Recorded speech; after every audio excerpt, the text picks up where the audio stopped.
One last question, if I may. One last question, Mr. Chair, Senator Risa.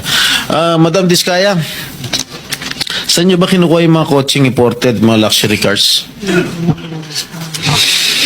Ang balita ko, dun sa interview mo, binili mo yung isang Rolls Royce dahil nagandahan ka sa payong. Tama ba?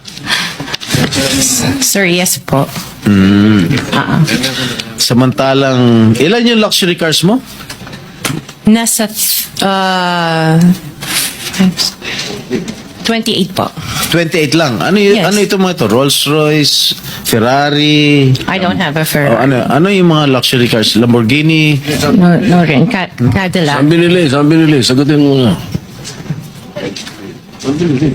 Sa mo binili? Sa dealer po. Sino dealer? Dito, local? Local dealer o sa abroad? Freebell Enterprises tsaka yung isa Auto Art. Dito, sa Pilipinas? Yes po. Hindi ka nag-import? No po.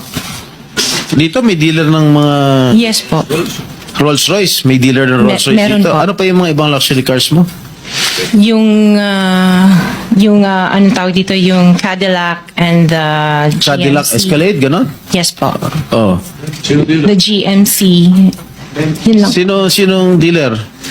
I mentioned earlier Freebell Enterprises and Auto Sa Art. lahat ng kotse mo, yun ang mga dealers mo. Dalawa lang sila. Dalawa yung dealers mo. Yes what, po. what other luxury cars do you own? Yung iba dito na, the Maybach.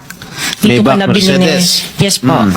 And then, yung iba, dito na rin yung Range Rover. Bentley.